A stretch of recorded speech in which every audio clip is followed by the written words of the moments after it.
Good afternoon, everyone. I hope you're all doing well.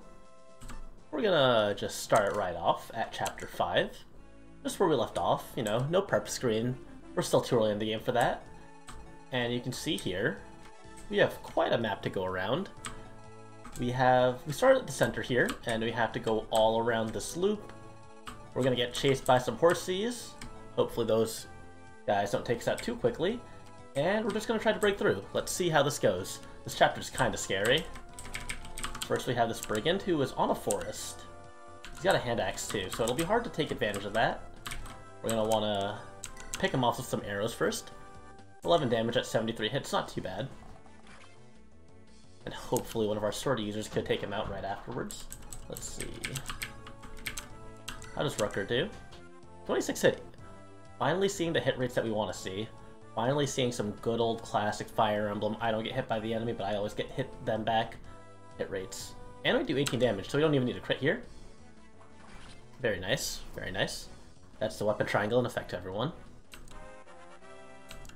Let's see what kind of level up we get here. Howdy, how many flyers? Thankfully none yet. We only have Shanna right now, but she hasn't been able to fight much. Every time she enters combat, she's always at risk of dying, just completely. So it's hard to get her experience if I have to fear that she has like an 80% hit rate, and then the guy in front of her has like, does 21 of her 19 HP. It's a very risky game to play. We're essentially getting carried by Diek this entire run. Shanna, I know. The Wing Spear's nice. I've only been able to use her like 8 times. I'm actually going to give her the Angelic Robe. I should give it to Roy, but I think it'd be nice for Shanna to not get obliterated in one hit by most things. So I'd like for her to actually be able to like fight things without worry of dying. So that 27 HP instead of 20 HP is a big difference. That's 7 levels worth of HP. That is a good level up. Magic skill speed. You don't know what this game is? This game is Fire Emblem, I Ain't Nothing. It's a strategy game. It's turn-based, but let me turn off animations for now, just because I want this to go a little bit faster. So we have to take our units over to, typically in every map, there's a castle that we have to take them to. And we have to beat our way through all these red enemies. Our characters are the blue ones, so we just want to make sure that none of our characters die and all the enemies die. Pretty simple, but it's all about their stats and making sure that we don't get exploded by their higher stats. And yeah, I also like Florina a lot more than Shauna. I think Shauna just feels really bad as a unit. Because, like, I feel like in this game, she just gets blown up. The FE9... Oh, you might be right. That might be what the Wing Spear's icon is. It does look similar. I have seen that before where they take older... It looks like I'm just speedrunning that stuff. I do play a lot of Fire Emblem, so I am used to just, like, planning things out pretty quickly. I know, like, a lot of times when I see people play it, it does take them a little bit more time to decide on things. And part of my problem is that I think I go through things a little too fast. So I'm prone to making a lot of simple mistakes. My hyper APM. That is what we do here in the classroom. Let's see how we deal with these guys. Steel lances. Yeah, and even like the regular weapons have updated sprites. Let's see. Not enough movement. I wish they modded in Shove into this. Shove is super nice. They made her even more ugly, oh no. Yeah, they did upgrade some portraits. I think she looks more, like, serious now, at the very least. Yeah, we have one more turn of running forward, I think. This is gonna be a little tricky because there's, like, 5 or so units here. It's very easy for me to get overwhelmed early on. Let's see how Marcus does here.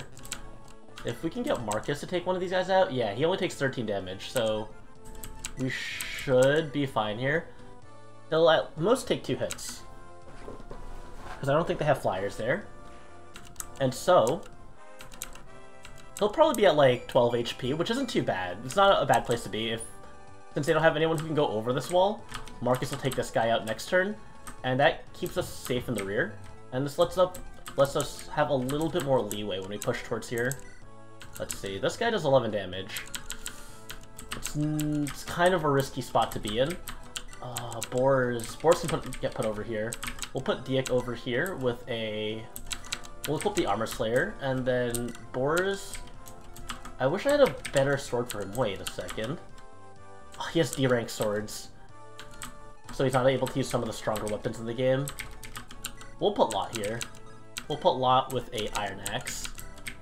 Our most accurate weapons. After your vax. That feels bad. Yeah, the vaccine does do a lot to you. I remember when I got the first one. Oh, thank you for the redeem rice. Welcome. Yeah, I remember when I got my first vaccine shot, I wasn't affected too badly, but the second one really hit me a lot harder. Though, I think my wife had a much harder time with that. She was like out of commission within like the hour, and then and then she just passed out. My Fire Emblem Wisdom. Move strong unit, have strong unit, hit everything, and hope that your weak units don't get hit. Like that, you know? Lance isn't strong, but he dodged an Axeman, and we're good. And yeah, hope you feel better though, nothing. It's just, you just gotta recover. You just gotta take some rest, maybe take some painkillers, like a Tylenol or two, just pop one of those, and hopefully after some rest you'll be feeling a lot better. Our Silver Lance broke. It's only been 5 chapters and that's already been used up all the way. Yeah, some people do just get hit hard by both of the vaccines, and it's an unfortunate time. I do feel for those who are a little bit more prone to that sickness. Oh, they got brigands climbing these mountains? That's a little scary. Thankfully, we have more than enough time, because these guys don't really move over the mountains too quickly. So now, that's a lot of enemies. Yeah, the first day, my arm just got really tired. I didn't feel sick, it was just like, it felt like someone punched me in the arm like 20 times. But the second one, I had like a light cold, is what it was. I'm putting Roy in a pretty dangerous spot here, but I think I can set up a big enough wall that he'll be safe still. You love to see your armor knights get doubled. You just love to see it. Killing edge here. Am I gonna sacrifice Rucker? I think so. There we go. It's the first vaccine. Yeah, I feel like, I don't know. Usually I don't have bad reactions to vaccines, but like, I've been hearing like a lot of people, especially this vaccine more so than just like the regular flu vaccine. And I don't know, maybe it had to do with the production speed of it. Maybe that's what is causing it to be like, people to be more sensitive to it. That's the only thing I could think of. 12 damage. Let's do some quick maths here. 12 defense. 26, 22.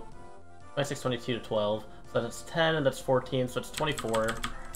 And he gets hit by the mage, and then that is a dead Diak. Do I have barrier? I do not have barrier, so I can't kill him like that.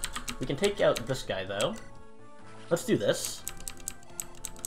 I wish I had a way to more easily take out that mage. I missed a 75%. Your assistant was out for 3 days. That's a long time. That is a long time to be put out of commission by a vaccine, I think. I mean, some people, like I said, just react to it a little bit worse than others, so it's just unfortunate. And yeah, the immunity is great. I actually, for the first time recently, was able to go out without fear because I was vaccinated, without having to like think about it too hard. And being at a bar is, yeah, the Nomad too, because it's a long-range Nomad. That is a good level up. That's how we actually beat. That's how we actually beat the game. Just pray for good level up rolls. Alright, so I'm thinking like worst case scenario here. Because the mage is definitely gonna hit. But if we think about it realistically, that's 90 hit to 54 avoid, so that's 46 damage. Or 46 hit rate. So I should be fine. I don't think DX's gonna die from this. And hey Susan, I'm doing pretty well. We're just playing some Fire Emblem on Maniac mode. Just having a light, you know, a casual just playthrough here. It's going pretty well so far. We just started, so I haven't had any funny losses yet, but I'm sure within the next turn, I will be crying. Last session, I only lost a couple of units. For what it's called, Maniac mode isn't as scary as I expected it to be. It could be a lot worse. We can put Shauna up here without any worry. We don't want our Pegasus Knights to die. That is true. Reina is a magician. Oh! Is this called hubris? Is this... Diek, please. Diek, please.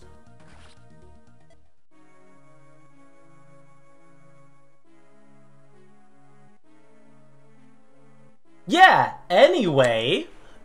You know, that's just a sack unit, you know? You don't actually need Diek. He's kind of like, if you look at the tier list for Fire Emblem 6, he's kind of like the worst unit in the game. I don't think he's that important. So, like, losing Diek this early, you know, it's like, he would be cool to have, but he's not, like, the best unit. It's like, it's fine, you know? He's, like, not really that great of a character, if you get what I'm saying. If you get what I'm saying, you know? we're definitely going to be investing into Rucker Coin this run. We're gonna see Rucker Coin go on an incline. Oh, why is my life a joke?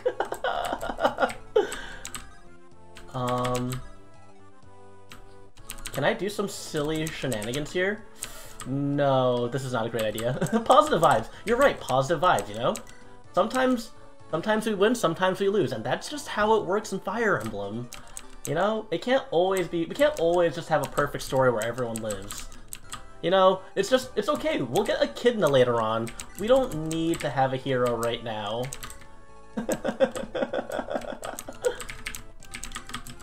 You can almost hear the pain in my voice.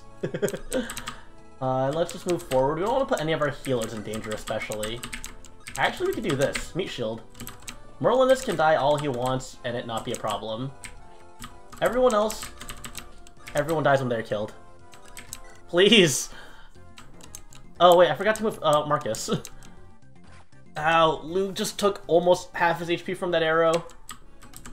It's time for your revenge. He actually doubles. That's pretty cool that Lou doubles this early on in Maniac mode.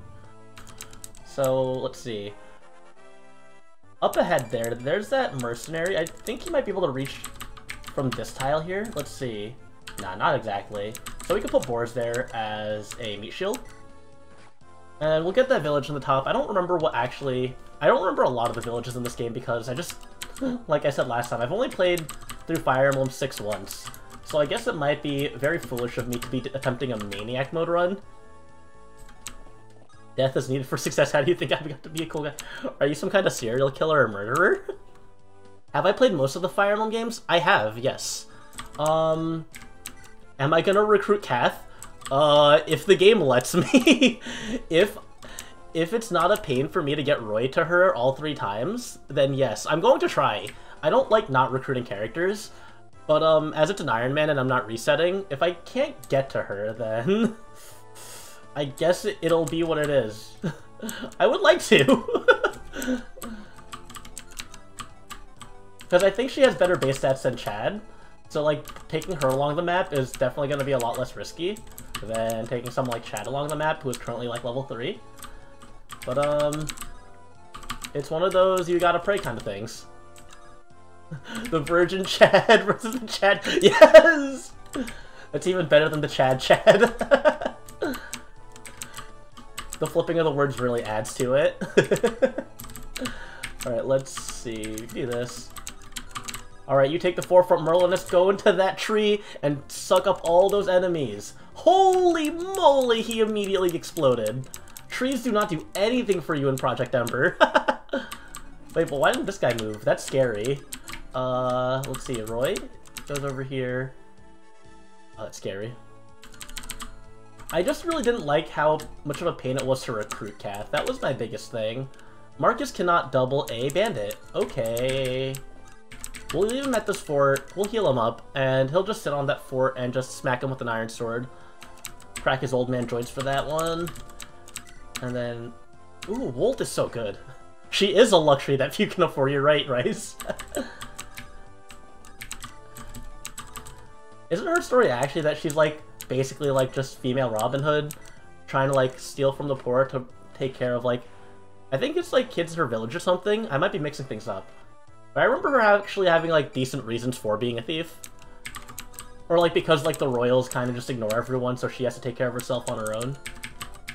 And you know what? That's valid. We can't expect the nobility to do anything for us. Alright, this is risky.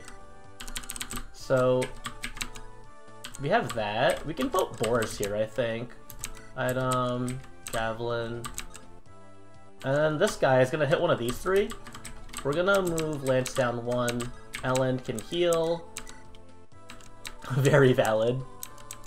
I'm sure you know that, Reina, as a thief slash magician. Okay, this is... yeah, this is fine.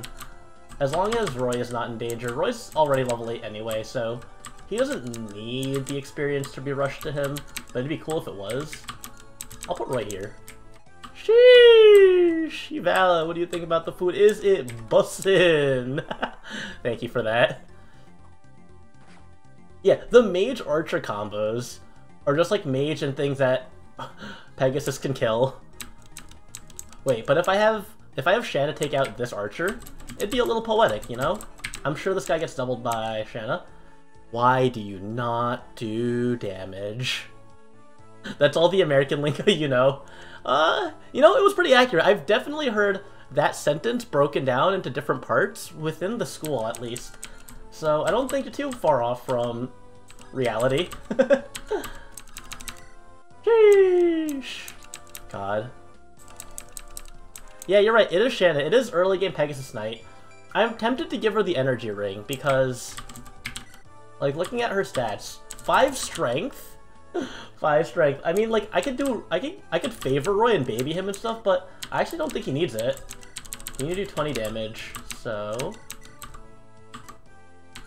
wait, Lou just kills him straight up. He just murders this guy. He doesn't even need to use our caliber for this one anymore. Can we do 18 damage? Oh, cool. You know, maybe Alan dying a couple chapters ago was just what Lance needed to be a good unit. To just... he absorbed Alan's soul, and that's why he's actually doing stuff this game. Alright, and then the Archer here. 3 range is so good. Archers being able to attack from 3 range, very helpful. It's just such good chip damage. God, if Roy missed that one, I would have been so sad. Level 9 Roy. That means next chapter we can promote. Oh, wow. 11-15. Whew.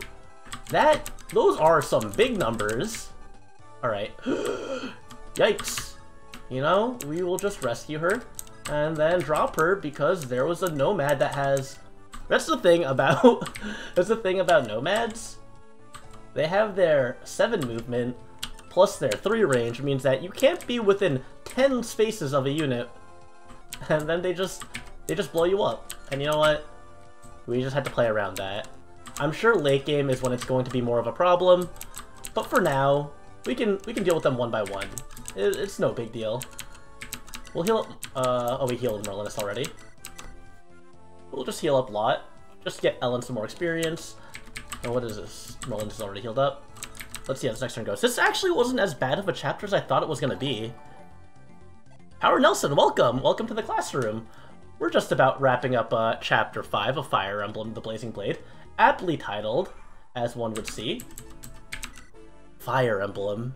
It was only the 5th chapter, and they said the name of the game in the game! And I can't wait till we get to, like, Chapter 21, where we get to the other name of the game, The Binding Blade. In the end, we really were the Fire Emblem. So, like, if I'm really, really, really unlucky... Actually, I don't want to mess with this. I don't want to fuck around with this. These bandits can go hit Marcus. It truly was the Fired Emblem. Clarine, you can heal Lou. Did Maiden of Darkness get in? I don't think so. I know that, Idun is referred to as the Maiden of Darkness, but I don't think necessarily any of the maps were named that. If anything, it would be one of the endgame maps, probably, because she doesn't really appear until, like, near the end of the game. One's fielded by game. Oh yeah, I need, like, 4 of these weapons. There's, like, one for sword, lance, bow, and axe. Like, really weirdly titled weapons.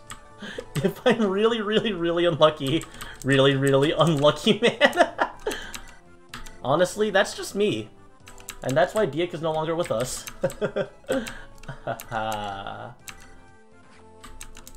And then a fighter spawned here. Ooh, bow level up.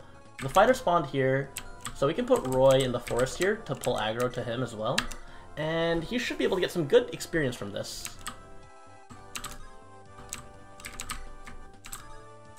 But yeah, as it was asked earlier, I am a big fan of Fire Emblem. I think the only Fire Emblems I really haven't played are pretty much anything before Fire Emblem 6. I've dabbled in Fire Emblem 4, but every time I think about Fire Emblem 4, I think about how big the maps are. I got to, in Fire Emblem 4, I got to, like, Chapter 2, the one with Eldigan, and then I just, like... The maps were too big, and it felt way too overwhelming. And thank you for your prayers, Yozora. I've been getting pretty good level up so far. And I think it's because I sacrificed some units to the Blood God. We recently lost, Diek. We recently lost Diek, and, you know, I used the Hero's Crest on him, like, when he came. So, you know, it feels a little bad to lose that investment so early, but... Are these... Oh, both of these guys throwing hand axes at me? They are both throwing hand axes at me. I think I could get away with this. If Marcus dies here, he deserves to die here. And yeah, at the very least, Fire Emblem 4 lets you save mid-map, which is very generous. Yeah, I lost Diek because he got hit by a mage, an axe, and a bow. Like, somehow we got, like, hit with some of the hardest, most awful RNG you could conceive. And, you know, if that happens, then I think that's just God saying I didn't deserve to have that unit. You know, like how Iron Man said, if the suit is what you need to be a superhero, then you don't deserve to be a hero. That's what they said about Diek. If you're not good enough to beat this game without Diek, then you don't deserve to have Diek in the first place. Exactly! Pre-promotes are a crutch. The moment I promote Roy, I'm dropping him, I'm benching him. Kinda like what you do in the regular game anyway, you bench Roy once he hits level 20. Let's see. How does Chad do here?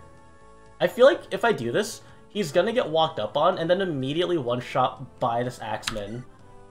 Woo! Or he's just gonna crit with a knife because they just decided to add ranged swords to this game. Very cool. Let's see. I love when I don't even realize that critting is a possibility, and I just get the crit. I don't think there's a better feeling. What's brown and sticky? Coffee, I'd assume, actually. I spilled some coffee the other day, and man, was that a pain to clean up. Bubble tea also, depending on the flavor of bubble tea. I actually just had some bubble tea recently, but, like, it was fake bubble tea. Oh, you're right. I mean, I guess I can't argue with that there. A stick is brown and also adjective stick-y. I guess you got me there. Alright, we can put Rucker here, and I think he'll probably draw the aggro. He's gonna break his Killing Edge, which is a little bad. But, you know, Killing Edge is also a crutch. We don't actually need that. What's in the shop also? Let's see. Fire, Heal, and Vulnerary? I don't think we need any of those. And I think that's it. So, fake bubble tea. By fake bubble tea, I think, like, certain bubble tea stores sell what they call winter melon, and it's not, like, actually tea. I'm pretty sure it's, like, sugar water. I don't know what winter melon is, but I'm pretty sure it's not, like, an actual tea. From what I've been told, at least. And, like, that's the reason why it doesn't have caffeine in it. And I know that there's caffeine-free tea, but, like, most bubble tea places, if they serve you a caffeine-free tea, it's that winter melon stuff. Yeah. Ooh! How did Marcus take 2 hits? What is happening? 45% of the...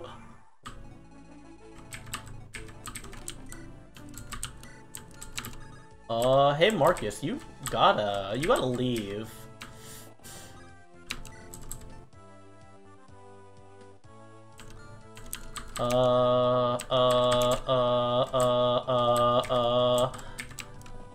Hey Rena, what's up? I just got jump scared by a bunch of enemy units, and I think we have to speedrun the rest of this level. Big panic, big panic. Marcus has like 1 extra turn of survival if he dodges his hand axe. This is sort of a very, what you say, very, holy shit, this sucks. Go get your crit Rucker. Okay, or just kill them. That works too. Yes. This hack has removed same turn reinforcements, which is very nice. But now it's just that reinforcement positioning is just different. And I think it's more the enemy ability. It's just the strength of the units is what changed. So you have more breathing room with them, but they just hit way harder now. Let's see. Wing Spear. We can't do anything with that.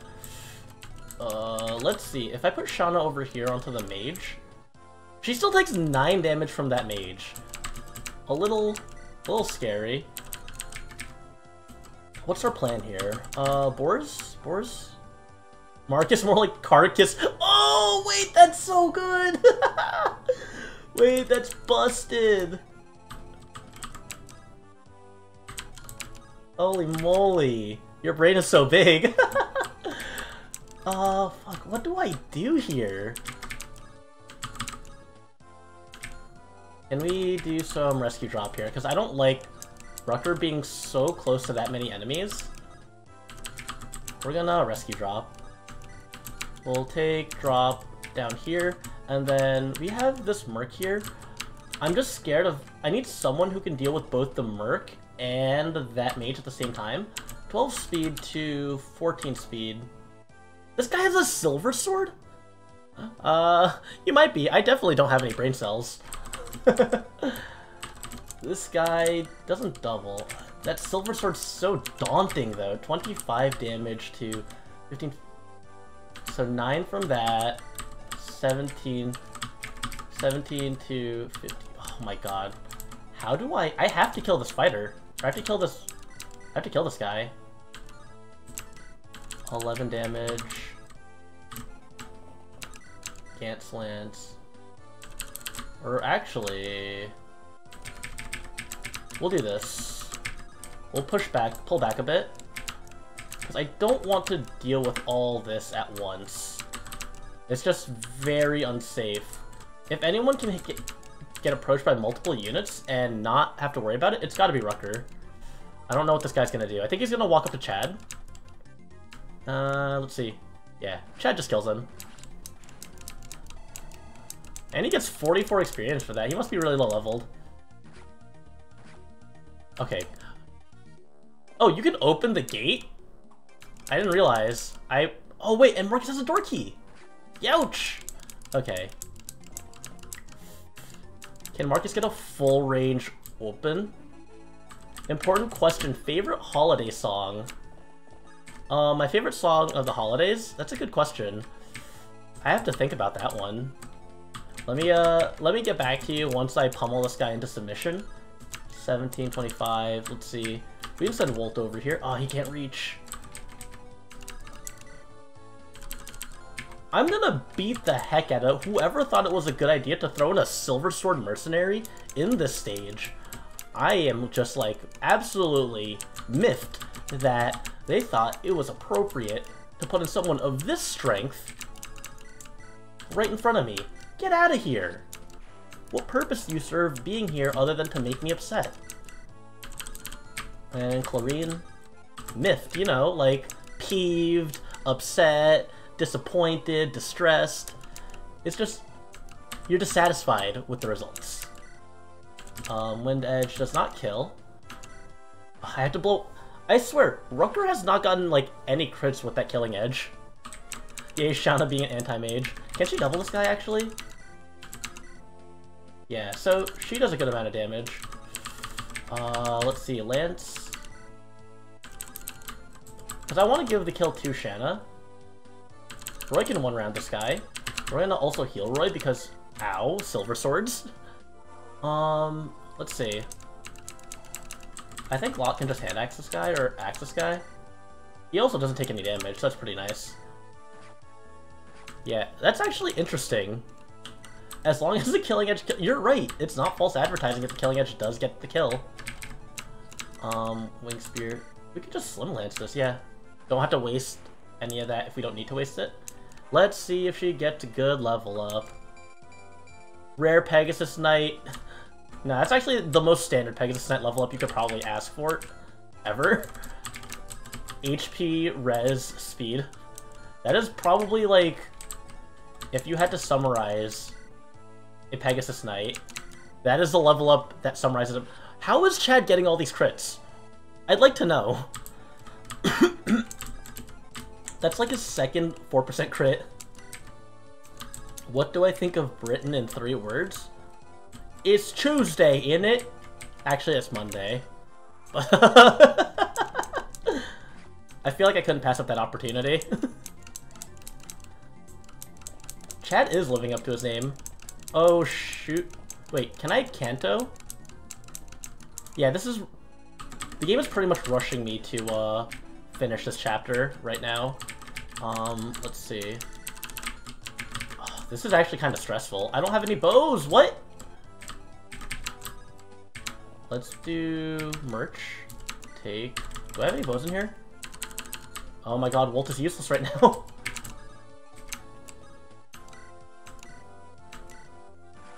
I prefer you not, but that's alright. I don't know what you're referring to specifically, but I'd rather not talk about that. Ooh, strength 7 and 15 speed. Alright. Thief strength gain is pretty good. Let's see, Wind Edge here. Can I do this? Iron Sword. Why is Boars getting exploded? Excuse me? Oh, I'm looking at the wrong unit, that's why. No, that was wrong unit. Wait. Let's see here real quick. Heal axe, 17 times 2. That guy's a killer axe.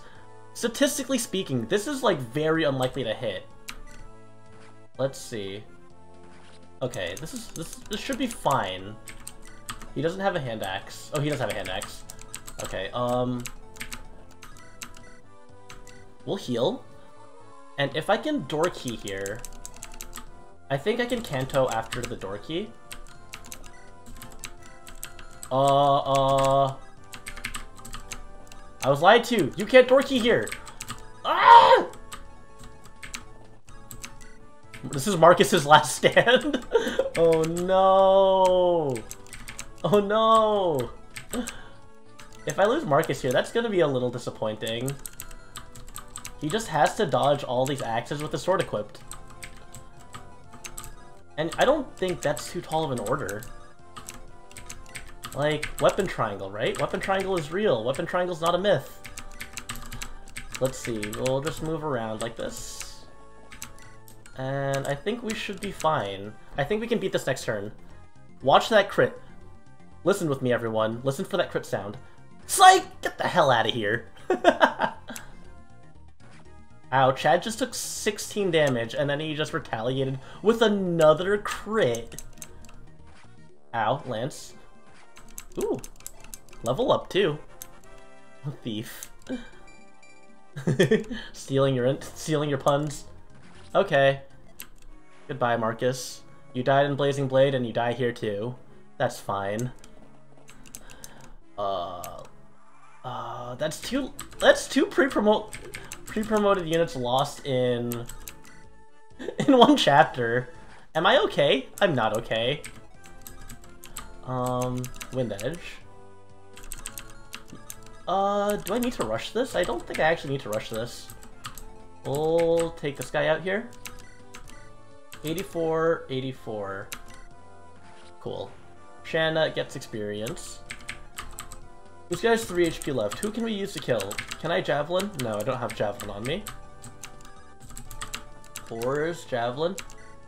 52%, baby! Give me that experience. That wasn't even a full level. This game's cheating me out of my hard-earned work. Yeah, as long as I don't have to kill with Roy, because getting to seize a turn early is just super useful. Let's see what we get here. Clarine?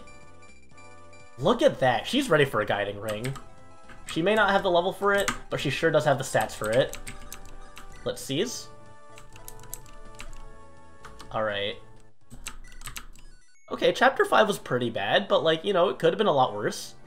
Spaghetti Bolognaise slapped with salt. Never had it. Never had any Bolognaise. Alright, let's see what items we have here. I functionally don't have an archer for now, then. But let's trade this energy ring over to Shanna. We did it. Just barely. We can't use items in the prep screen, can we? And then Lot gets a hand axe.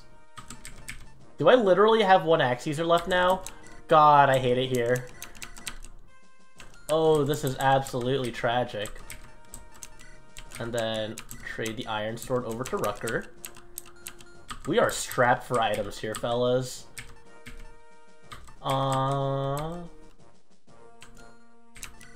Yeah, I have 12 units. I have the 12 units that I can bring. And then let's see our formation. I think I might go through this pretty slowly across the left side of the map, and then circle around the right side. This map does have... I don't know what to say. Yeah, you know, spaghetti bolognese? I've never had it before. This map looks like it'll be a problem, because I know reinforcements come down here, and I have a feeling, knowing the Fire Emblem modding community, that the reinforcements that come here, on a mode called Maniac Mode, are probably gonna one-shot most things that I leave behind. I think Sue is in the left corner of the map, though, so we're gonna follow along that path. I don't want to go through the center. And I think Katha also appears on the left. So let's see. Also, this mage, these portraits are... This mage portrait, I don't think this is what they usually have. These are nice portraits. The mercenaries ones are the same, but the mage ones look really nice. And the armor knight ones, too. They made them look a lot more imposing. Alright, this is a Seas Throne map, because we're playing Fire Emblem 6, and every map is Seas. Rapier. Okay, we can just plow through. Oh, it's just normal spaghetti with meat sauce. That sounds delicious. I want some of that. I'm a fan of spaghetti with meat sauce. I'm also a fan of that incredibly sick level up. Very big ups to Roy for getting strength, speed, skill, and defense, and HP all in one level up. How does he do it? He can't keep getting away with it. Okay, Shanna actually does work on that guy. Oh, and Dorothy has an Orion's Bolt and a short bow. We're gonna trade this. This has higher crit rate, short range but easier to hit with. Kill it, but we're gonna give this to Wolt. And then, ugh. We'll just wait. We'll do this. Oh, and we get Saul too, so we have 3 healers this map, which is really nice. Having that many healers is a blessing. Even if I have 13 units and a quarter of them can't fight. He starts with rescue and guiding ring? Oh, this is very generous of the game to throw all these promotion items at us. Alright, and we get an early rescue staff. This is really nice. This is... I can work with this! Put salt and cheese on it, and some would say it's bussin' respectfully. Yes, you know? Putting some salt and cheese on your meat sauce? Yeah. I would also agree and say that that is quite potentially bussin'. 14 speed to 7 speed. Are you weighed down? 2. So it's 12 speed to 7. Board still gets doubled, like the dog he is. We're gonna use Gant's Lance over here. I feel like something about this map also looks different. I don't remember it, like... I feel like there were enemies here before in the middle. Seems a little different. And this guy also probably has an Iron Blade. Same stats. -2, yeah. So, his defense is 12 to this guy's 19. So, 12 damage is fine. We can take 12 damage. And then Wolt will take to the left side. Chad will take to the left side. And then we'll go to the right side with these forces here. I think this should be fine. This is 6, and this is 6, 7. I want right side to have more power here. It's like orange juice with giant lumps. Are you talking about the meat sauce? What is orange juice with giant lumps? Left side, right side. Pa pa pa jamakusai ni left side, right side.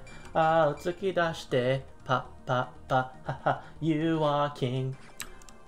Ooh, looks like Lance took a lot of damage.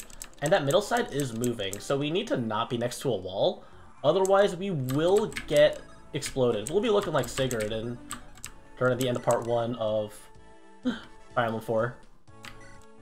Oh, I guess it isn't. I guess that's where the fundamental misunderstanding is coming in from. Alright, knife. Knife! So I don't have many people to deal with mages, I'll be honest. I think we could use Wolt. Wolt and Dorothy. Let's see what the rest stats look like. 6 and 3. Yeah, that's looking a little scary. Do I have a Vulnerary here? No, I do not have Vulneraries. Wait, do these guys have javelins? Horse Slayer, Steel Lance, Steel Lance, Steel Lance, Javelin. That guy can reach, and he has no speed and no stats, 15. So this should be fine to drop, let's see, stat-wise, 8, 9. We'll drop Saul here. Never mind, we have to drop Ellen there. Vulnerary. And then next turn we can heal him. Or we can heal him this turn.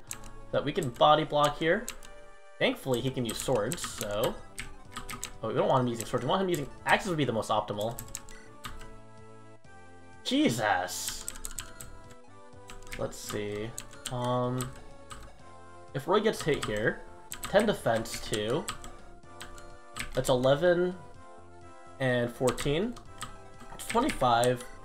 Roy lives with 2 HP. That's pretty fine. We'll look up the Iron Sword here. And then... Ugh. This is kind of scary, actually, now that I think about it. Now that I'm looking at this more carefully. Like, we have to go, like, super fast here. Dorothy can get this guy with a short bow.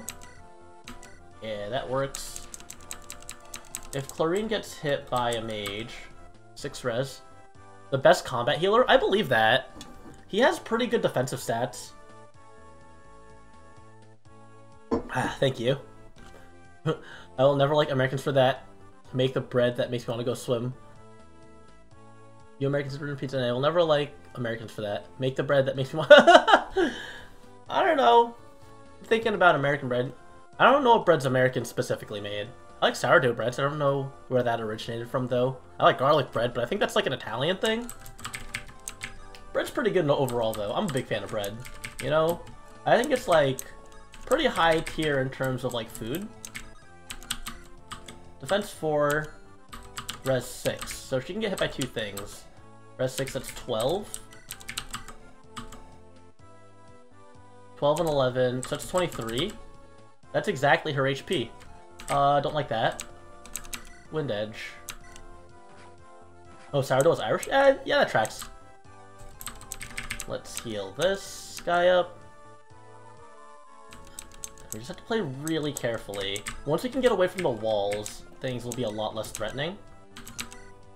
Wow, that is sure a big difference in power. Boink!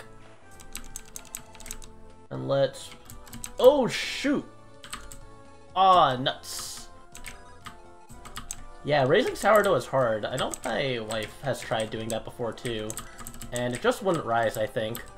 It just didn't work out, you know? Sometimes the sourdough just doesn't want to go up. And it's a tricky process, you know? You're, like, raising something that is living, but also it's like, it's like a Tamagotchi you can eat. Wow, I don't think I've ever heard it put that way. And I don't think I'll ever think it the same way again. Edible Tamagotchi, thank you. Is Ellen dead? She has like 10 res, so she should be fine. Sorry, I lied. Get him, Lou. Get him, Lou. Level up. Making a pillow, any tips? I don't know.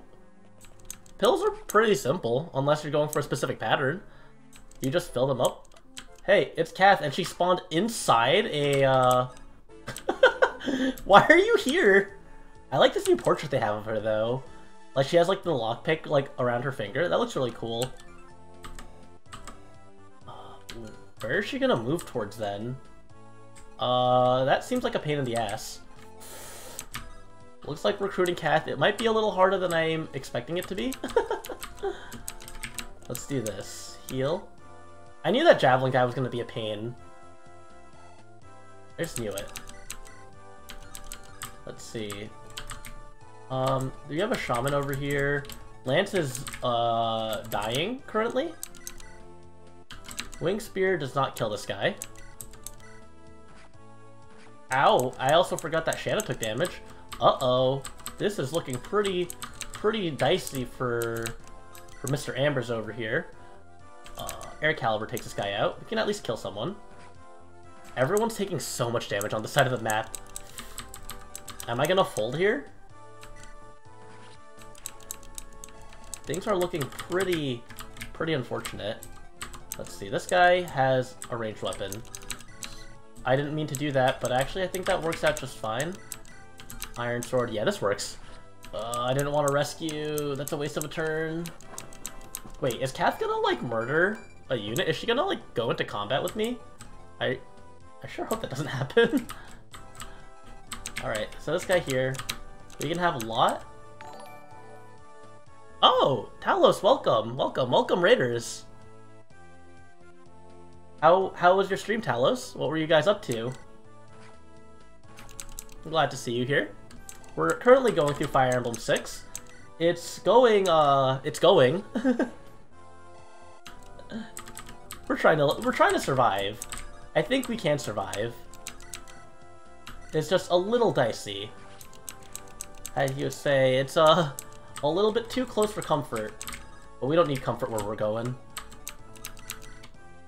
Oh god, this looks terrible though. This looks genuinely awful.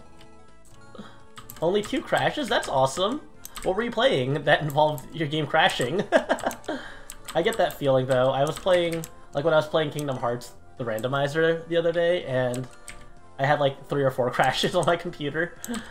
I totally feel that. Oh, Monster Hunter. Internet issues will do that to ya. Impromptu lesson. Alright, so let's think about... Thank you. Let's think about today. So, today at school, I'll just talk about what I taught at school today. And I think it's interesting because, I don't know.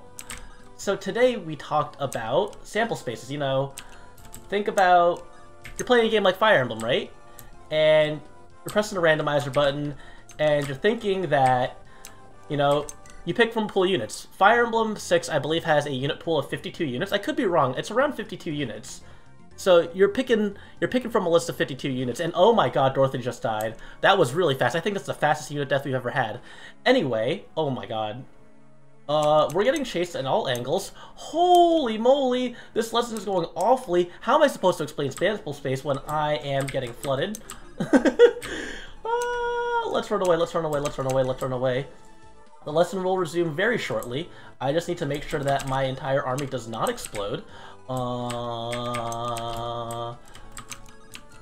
Lance has 9 HP. That's pretty bad. It could be a lot worse, but Dorothy, more like 6 feet in the mud. She's not in Kansas no more. So yeah, sample space is when you have the probability of random chances happening. Like in Fire Emblem, when you have the probability of, say, 1 in 100, and you have a 64 out of 100 chance of something happening. Actually, no. What would be a more apt comparison would be to talk about the concept of true hit in Fire Emblem. That is to say, for example, when I'm about to attack someone in Fire Emblem, it says that the enemy has a 41% chance to hit me. However, Fire Emblem games do not actually use a 1 in 100 chance to calculate that hit rate. What Fire Emblem games do, at least from the Game Boy Advance generation onwards, is use what we call a 2RN system. And by 2RN, they mean 2 random numbers, and those 2 random numbers are averaged to calculate whether or not it hits. So say you have the random numbers rolled were 25 and 20.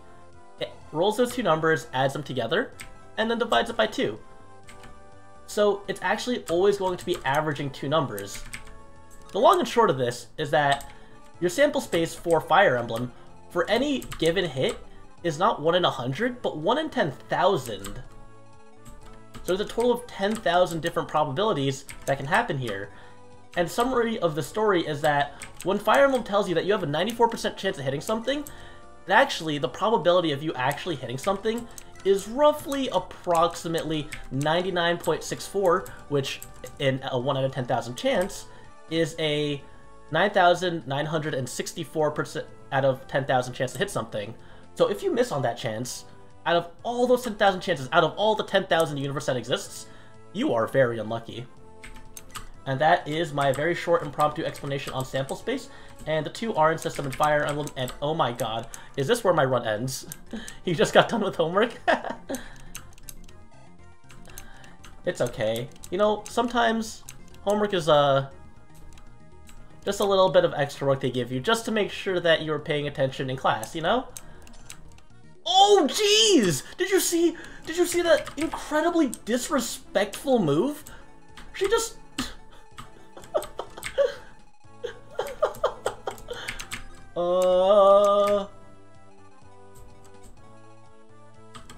Am I think I have to rush this chapter. I think it is going to be mandatory. I think it's going to be mandatory that I, kind of just bum rush the rest of the chapter, not recruit Sue, and,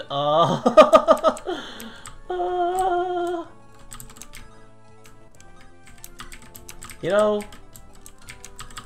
I guess it's called Maniac Mode for a reason. Let's see, how do I deal with this? How do we push forward here? That's the big question. I'm glad that you think we have coolness.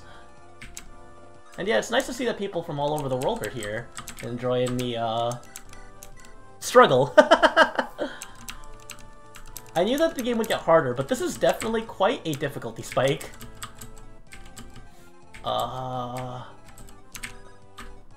Yeah, you know, I'm usually not on the, back foot when it comes to these.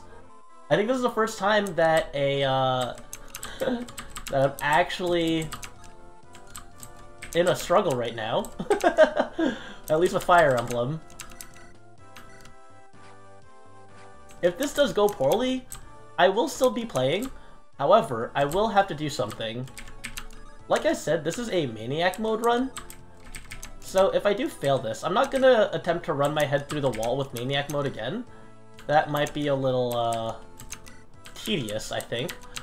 So what I'm actually going to do is that if I fail here, I'm gonna try doing hard mode. Keep those words in your heart. You're right, you're right, you're right. I have to believe in myself. I have to believe in myself. The RNG gods will be on my side. I believe. Let's go, let's go, let's go. Wait, did I just send Roy in front of 3 mages? Oh cool, oh cool, oh cool, oh cool. Oh cool, oh cool, oh cool. It's still winnable. This is looking pretty bad. That's 13 damage. Ooh, get him, Rucker! I'm gonna believe. He has 9 HP left, we're still in there, As long as Roy is alive, this run is still viable. We can still make it here. This is looking pretty rough. I may have underestimated Maniac Mode a little bit, but I think it is still, question mark salvageable. I don't think I lose here necessarily, but I'd be lying if I didn't think I was gonna preserve any more units. We finally get a crit, okay. So the problem here is that there are a metric hecton of enemies chasing me to my death. If you wouldn't play a Japanese the baby meme, that's Lucianus's bit. I'm not gonna go in on his territory. As much as I loved that video that he played, as much as it confused me. Oh jeez. Clarine has to heal Roy up. Oh, you gave him that bit?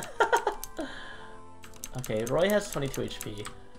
So this Here. Oh, this is so difficult. We can take out this mage with 2 units. And then we use Rucker. And we can bait with Merlin. Oh my god. We can bait with Merlinus. This guy has... We put Boris here. He takes out this guy. And then... Lucy is better than you? That's fine, you know, some people have their preferences. If you enjoy him more than you enjoy me, that's fine. I completely understand that, you know? Sometimes you prefer one person's content to another, and that's fine. What is not fine, though, is how am I going to deal with these armor knights? Okay. Item... We're gonna pop a Vulnerary here. I think Roy can survive. And then we can use Shauna here. Shauna will be able to... Oh, we can support Roy. That's some extra stats. And then... If we can take out those knights... I stream on the days that he doesn't, so I'll have to do... Well, I'm glad I'm a good backup. Yeah, look! That's 9 reinforcements! Do you see that? They're really pushing me to speed, like... What turn is this? I'm pretty sure this is turn, like, 4 or 5. I'm hard-pressed to figure out what it is that you would have to do. I guess, like, if I had Diak and Marcus still, this would be a lot more manageable. But yeah, it's really just snowballing. Oh, goodness. Like, you lose 1 unit that's really important, and then you just struggle for the rest of the game. There goes Boars. There goes Rucker! Rucker, no! Is there a way that I can kill that Shaman? Look at this. This is so bad. I just want to beat this chapter to say, yeah, I managed to fight out of this situation. Holy hell.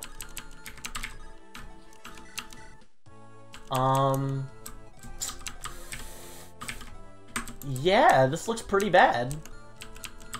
This looks certifiably terrible. Alright, Roy... we can run around this guy. We can run around. Dodge it, Roy. Ow! Okay, Roy didn't dodge. FE6 Thrones, right? Fire Emblem 6 Thrones, 4 defense. They changed it in Project Ember, but still, 4 to defense and res. Absolutely ridiculous. Alright, Shanna, dodge it. We are playing super risky here, because I think that's the only way we can get through here. Let's see. The rare Shauna strength level up without using the energy ring? Merlinus is gonna be here. Do I literally have 5 units left? This is... I don't even if I do make it past here, I actually don't think it would be feasible at this point. Let's see. Lou just does not do any damage. Jesus, look at these reinforcements. Look, oh, I also had those 2 units down there. This just looks so funny. Oh no, I'm gonna get out of here before all my goods get stolen. The goods! I like how the death music also just doesn't stop. Wait, we survived that room then.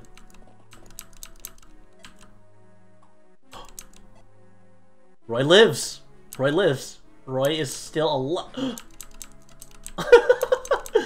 This is probably the worst Fire Emblem I've ever partaken in my life. You know? And I guess, you know, this is a massacre. You know, I had 2 pretty perfectly fine Ironmans. They went pretty well. I think I needed to be humbled. Oh, but Walt is still hanging in there. He's still kicking. I don't have an Orion's Bolt anymore.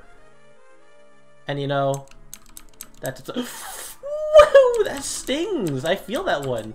I saw all those guys spawn in, and I felt that in my heart. 18 damage? No critical. Yeah, everyone...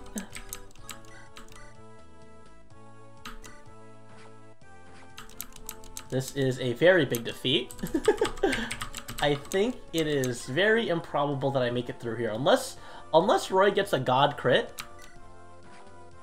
Yeah.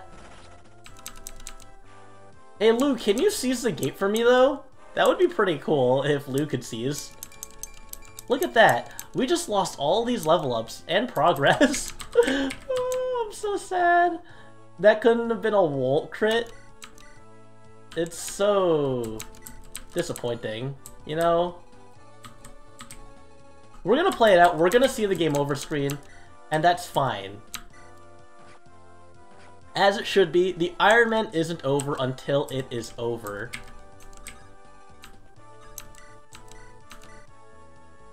And it's gonna be over pretty soon. But we're not letting this end. We're not letting this end until it actually ends. Look at these good level ups. Alright, and then we do this. Alright. Give it to me straight. Let me see it happen. There's no avoiding it. Roy is going to explode. The entire Lycian League is going to fall in this random castle that we got baited into going into because we had to save everyone. We couldn't leave anyone behind. Yeah! There it is. Live on, she says as he's dying. Alright. So we're gonna be right back. So there are 2 separate patches for this. So I'm going to make another. I'm going to take another patch here. Actually, let me do some things real close. We got to chapter 6 at the very least. It could have been a lot worse. I feel like there were a lot of other locations where I could have died way earlier. So I'm pretty proud of myself for managing to make it that far at the very least. It could have been. It definitely could have been much, much, much worse. Let me just see. Alright, so this is not what I'm looking for. Is this? Finding. Yeah, we're gonna repatch this.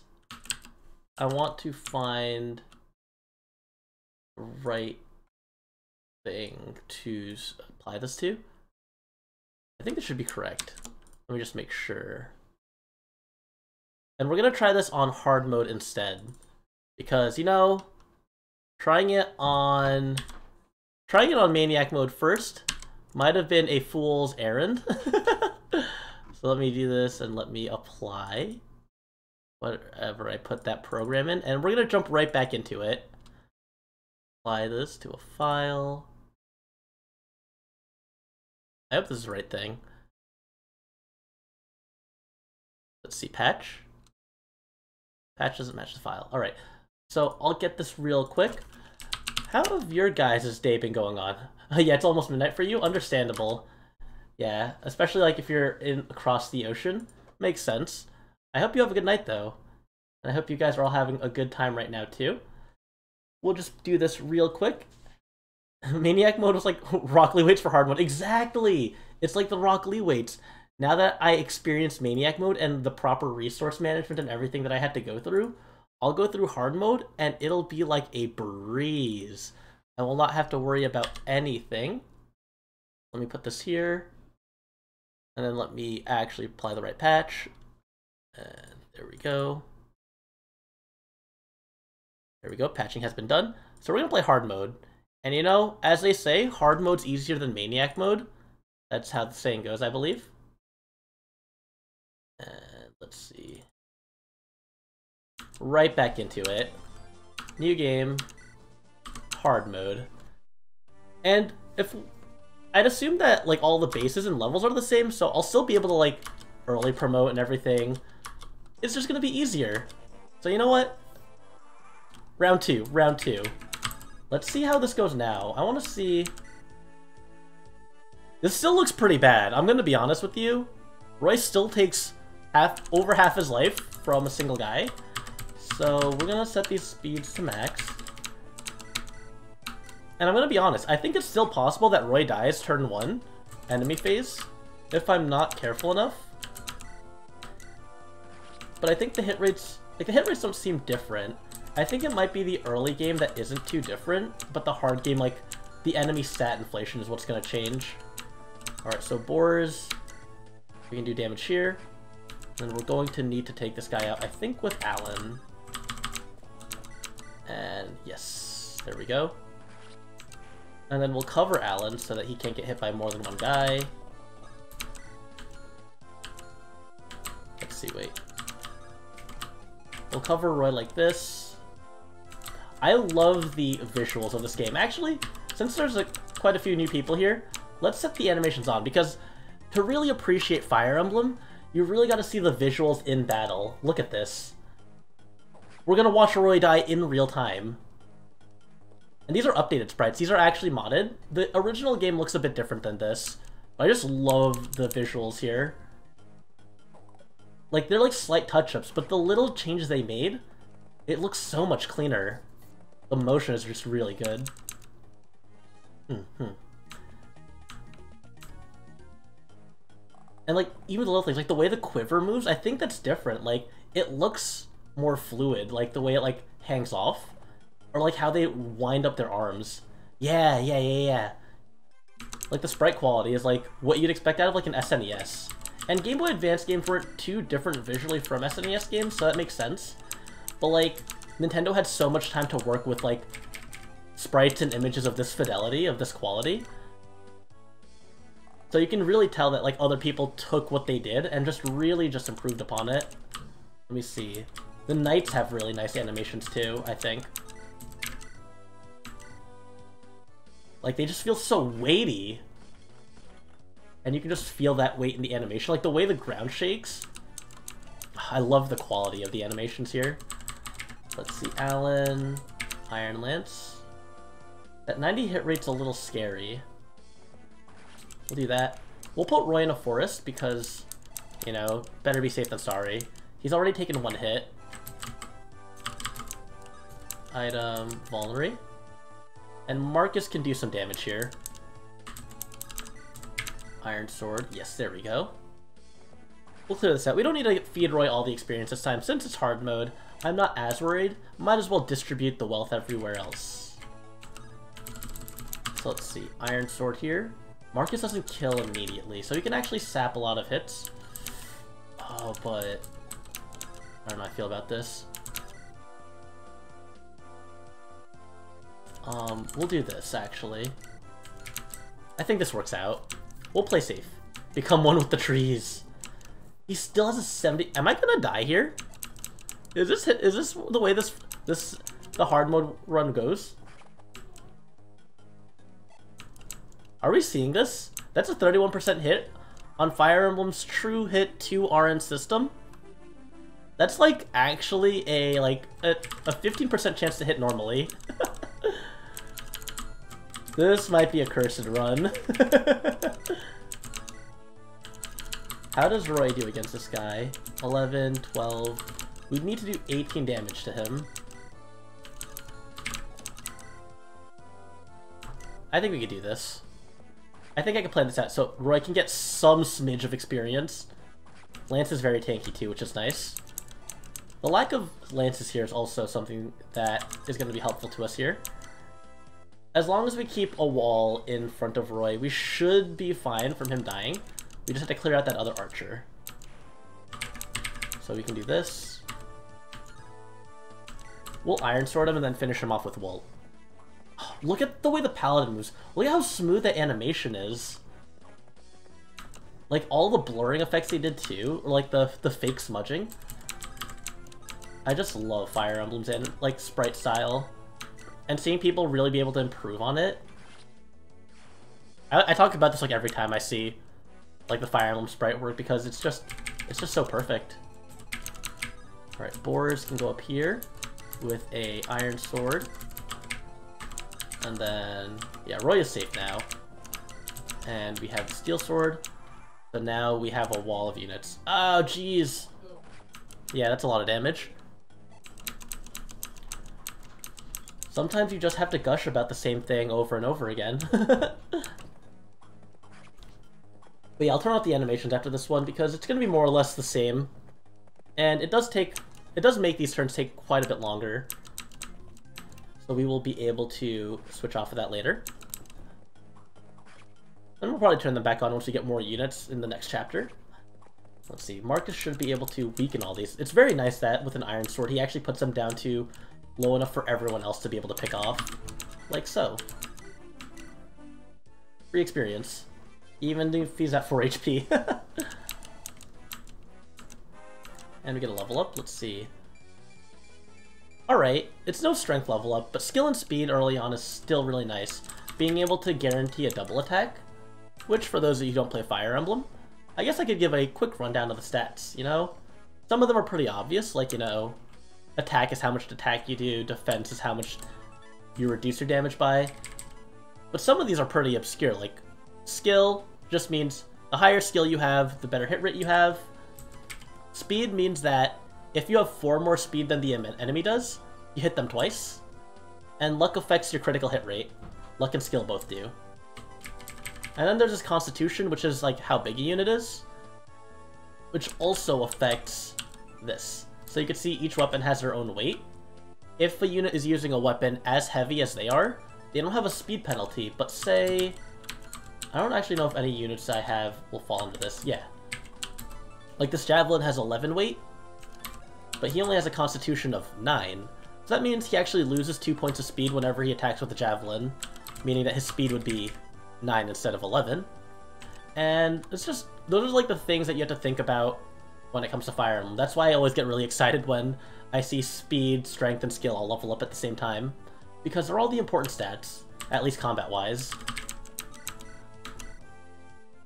Alright, so we push forward. I'm gonna also turn off the animations, because that's important to do if we want to catch up to where we were originally. You know, we may have wiped, but it doesn't mean I'm not gonna try at least one more time, at least to beat this on hard mode. And if I wipe after chapter, like, 2, you know, I'll take it as a loss and end the series there.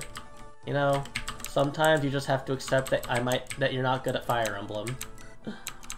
We can't always be good at video games, guy. And that's okay. I can just be okay at video games, guy. Let's give Roy some more experience here, though.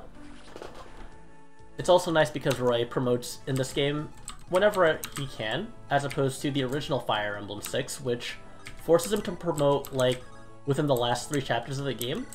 So you don't really get much of an opportunity to use a strong Roy. I'm glad you believe in my tactical genius. I'll try to do you proud and prove that I am the superior tactician. Alright, let's see, Boards is level 6, Lance is level 3, or level 3.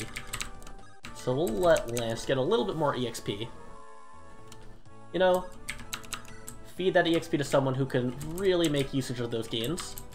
And I'll put Marcus here. He might pull aggro, and he doesn't kill anything with an Iron Sword, which I think is also still nice in hard mode.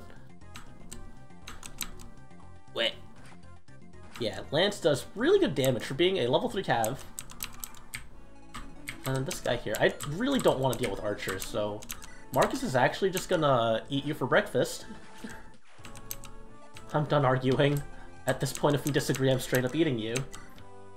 There we go. There's this 51. He only gets 30 experience, which is kind of disappointing, but, you know, beggars cannot be choosers. We'll heal up, just so that Roy isn't in that permanent zone of, oh god, I'm dying. Equip the steel sword. Go over like this. Yeah. And we'll heal again. In harder Fire Emblem, you never want to trust that, like, a character can live at not max HP if you have the chance to bring them to max HP at very little cost. Alright, I don't like you either. Actually, what's your range? Pretty big still, but we can just pull boards over here.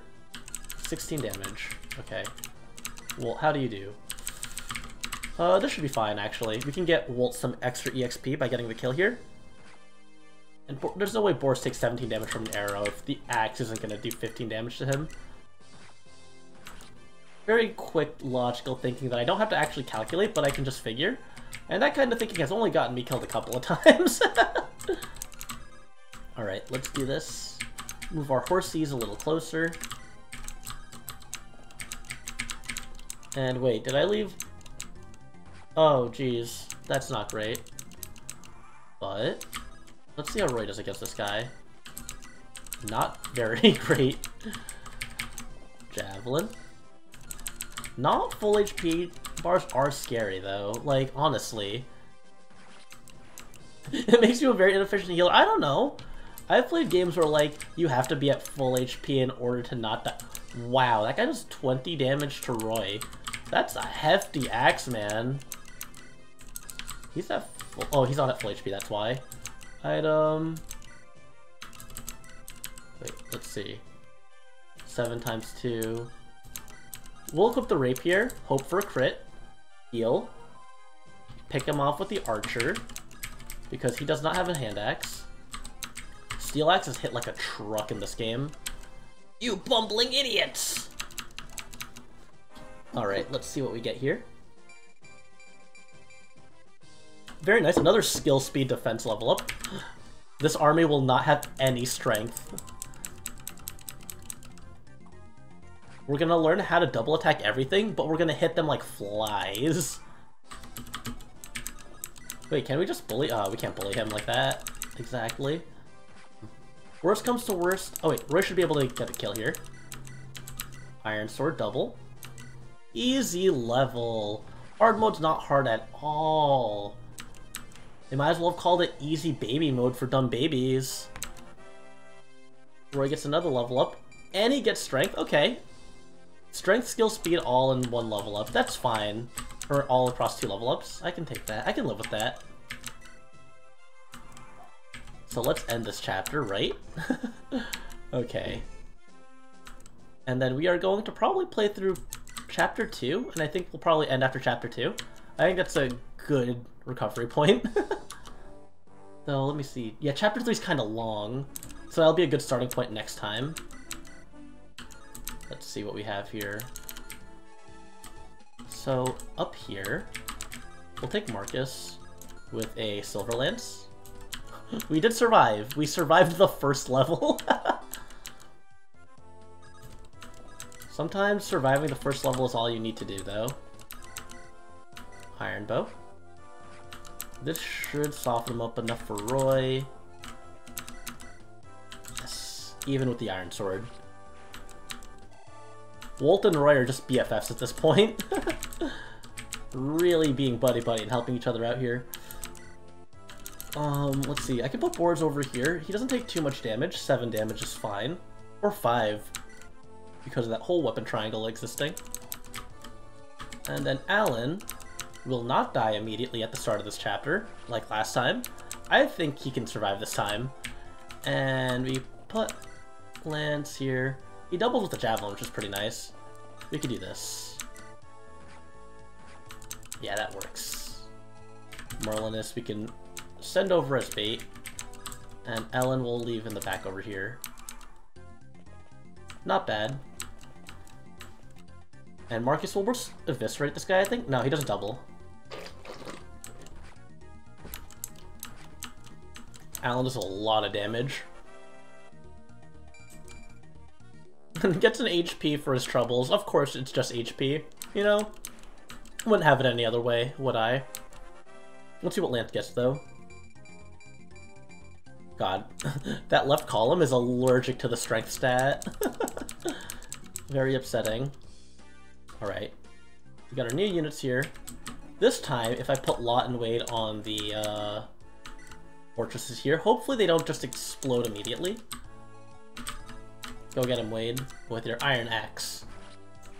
Last time I played through this chapter, on Maniac mode, I put Wade here, and then this entire squadron just exploded him the following turn. It was kind of disappointing. Alright, and then here we can send Diak over with an Iron Crest. Or a Hero's Crest. Iron. I mixed up the 2 item names. And we'll just do that. His base stats are so high that I don't need him to be higher than level 10 to promote.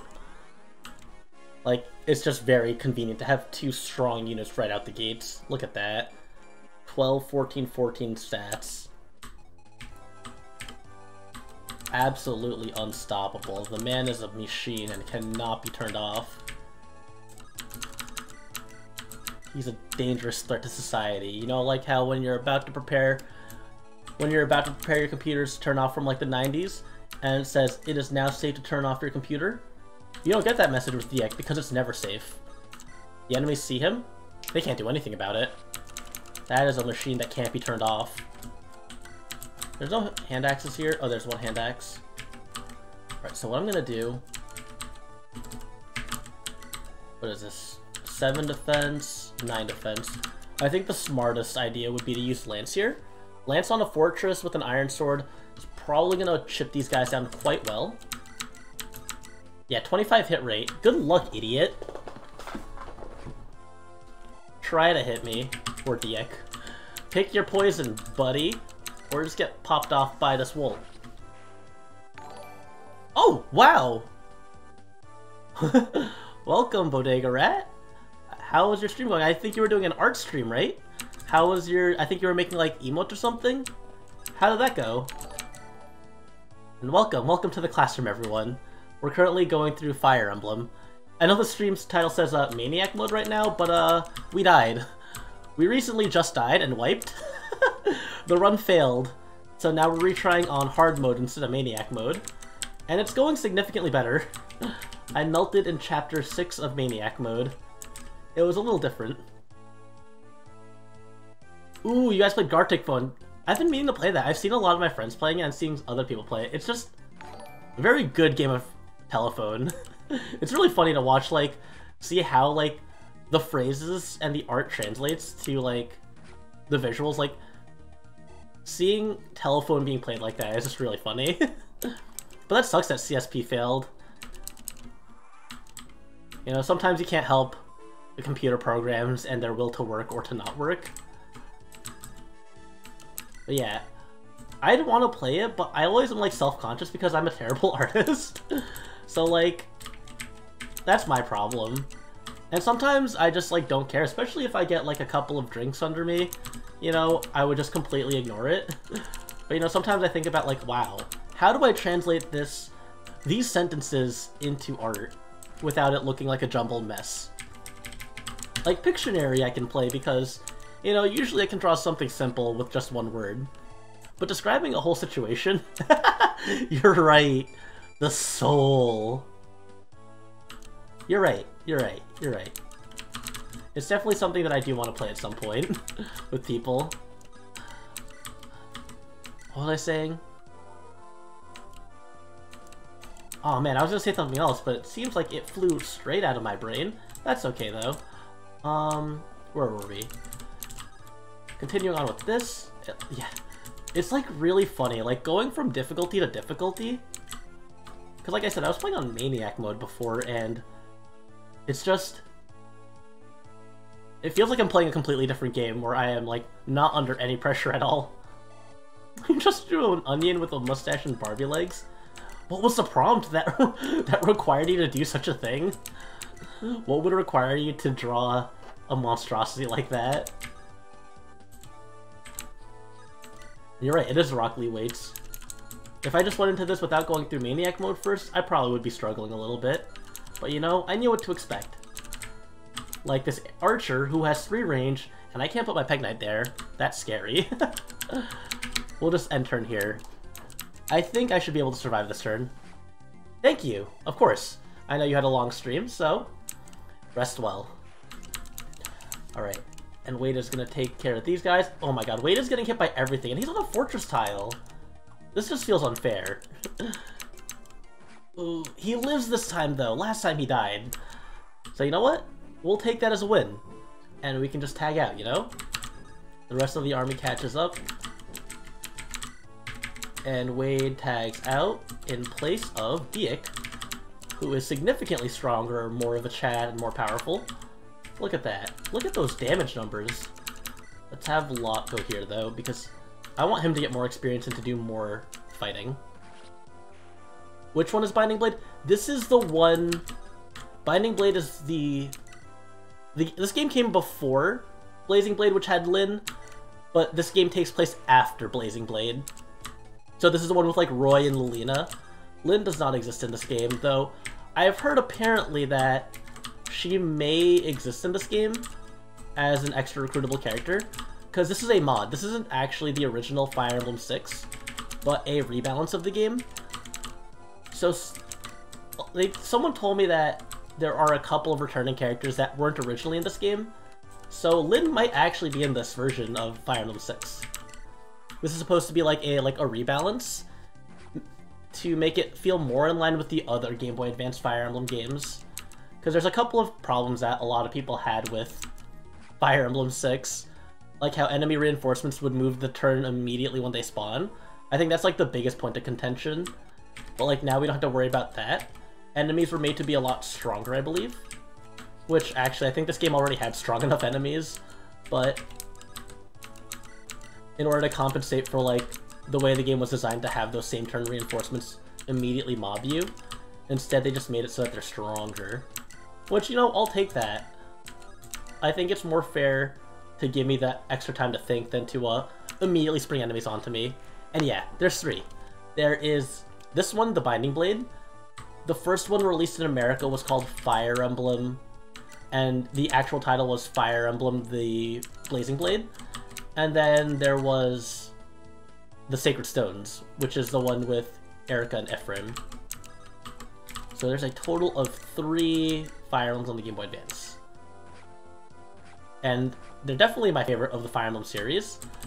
Like, all 3 of them. Actually, at the very least, the Blazing Blade and Sacred Stones are like 2 of my favorites.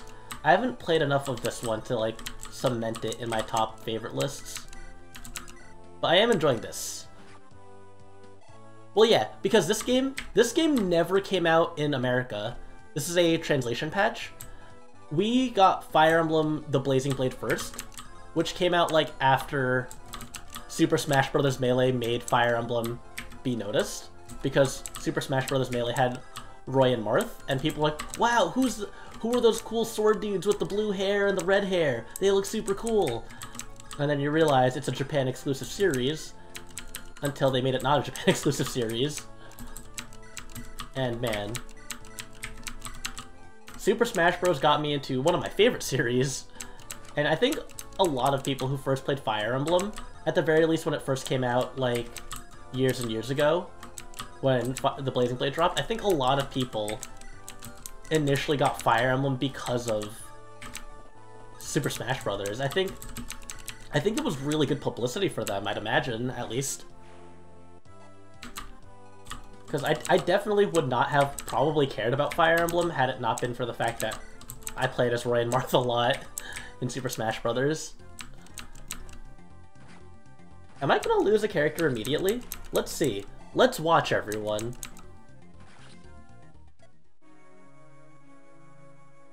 That's 1 so far.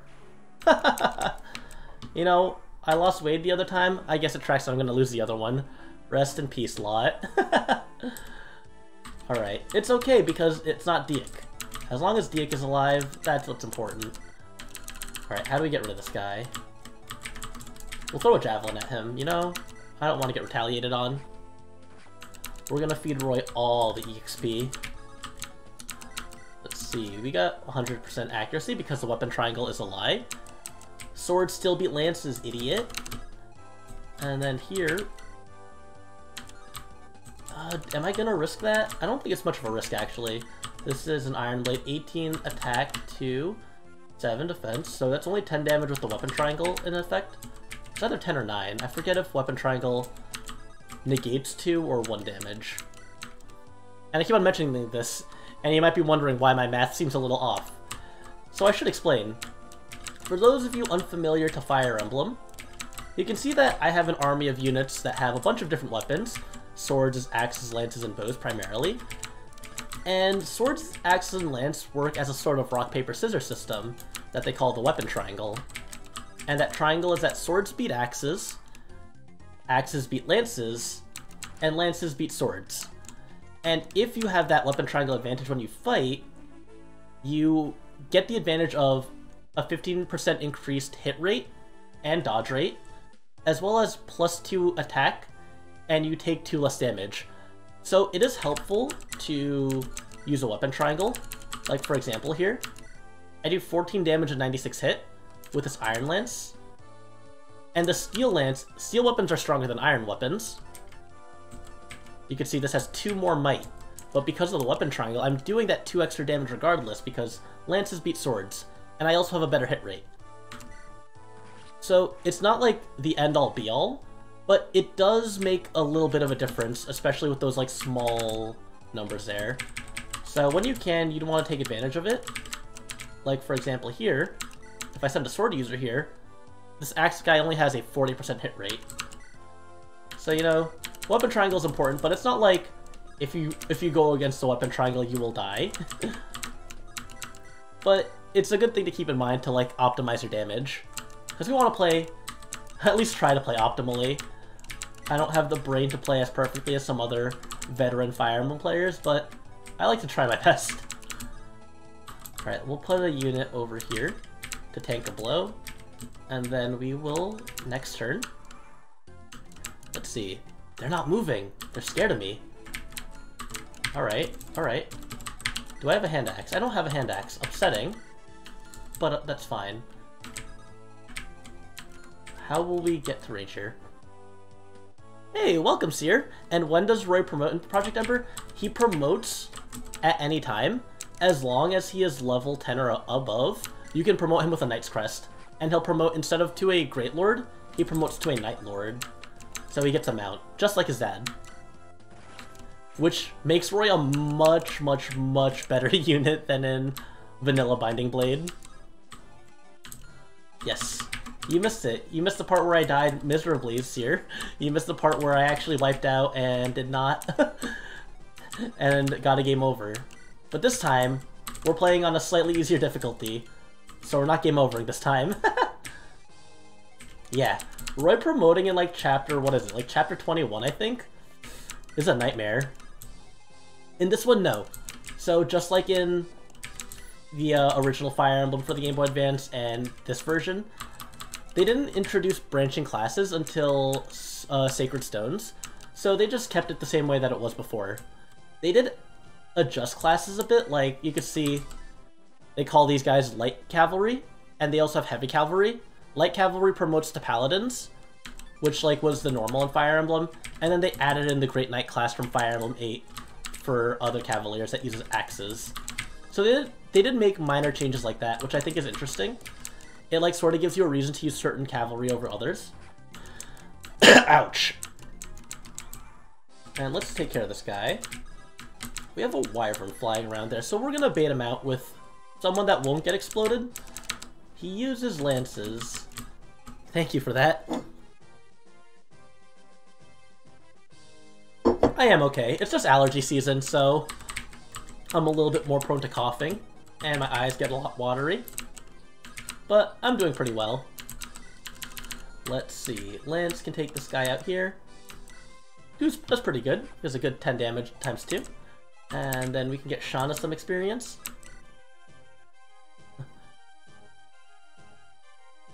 Oh! I'll do a fortune reading for him then. Of course. Of course. We'll do a long fortune reading.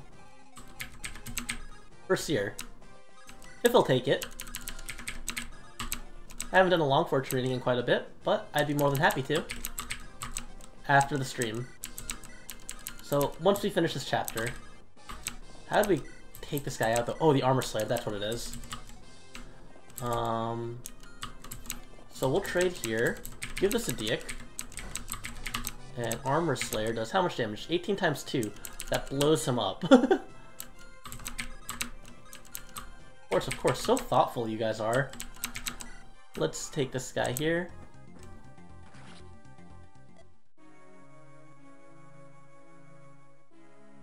Man. You know, I guess I wouldn't have it any other way, you know? It wouldn't really be an Elliot Amber's patented Ironman run if I didn't lose my flyer immediately. I keep on forgetting how fragile she is. She really is the person made of glass bones and paper skin. Nugget supplier. What am I gonna do to hit this guy next? Lance, how much damage do you do? Lance explodes. I think we can use Wade here. They're just turning those Pegasi into chicken nuggets, of course. Alright, we got a strength level up. POV, you're going to... Yeah, we're just going to Sakai. If I can even manage to recruit Sue in Chapter 6. Oh, that went so poorly last time. It was a little embarrassing. But, I mean, a fragile unit dying? I guess I lose the Wing Spear, but I didn't lose Diek, I didn't lose Marcus. We'll talk. Oh, I forgot this isn't like the other games where you can talk and then seize. Alright. Yeah, so I think that's a good stopping point. I think Chapter 3 is quite long, so we'll take a break here. And we will... Let's make sure, yeah. We'll suspend here, and we'll go with the fortune reading. Haven't done one of these on stream in a while, but let's go with it. Let me pull out my deck. Thank you everyone for watching the gameplay. If you enjoyed the gameplay, I hope you enjoyed watching me suffer through Chapter 6 and the misery that was my wipe. And now we're gonna do a fortune reading. For those of you who don't know, I also, alongside lessons, I also do fortune readings. And I'll be using the Rider-Waite Tarot deck, I should say. So we'll shuffle these around. And we'll do a long fortune reading. Just one on the future. Have some question in your mind as I shuffle through this deck. Think about it, think about an idea in your head, and the cards will guide us. So let me just shuffle this around a couple of times, and we'll read through this card by card. You can smell the cards. You can hear the slapping from afar.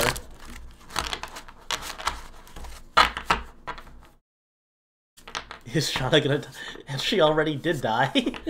She got bum rushed by a wyvern rider with a steel lance, and she just exploded. You know? I don't... Oh yeah, we can recruit Theo with, we don't need Shauna to recruit Thea at the very least, like we needed Florina to recruit Fiora. So at the very, very, very least, I'm not out 2 flyers. I don't think I'd lose Milady, and I probably won't lose Thea, so it should be fine. Alright. I think it's a nice name. I don't hear, it's not too common of a name, but, you know. Fire Emblem does tend to use names, especially with the recent installments, names that are a little bit more common in our English language.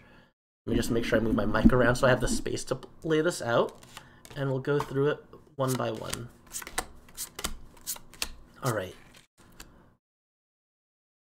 Oh, you need Klein? Yes, you need Klein for Thea, and I think you get Klein automatically.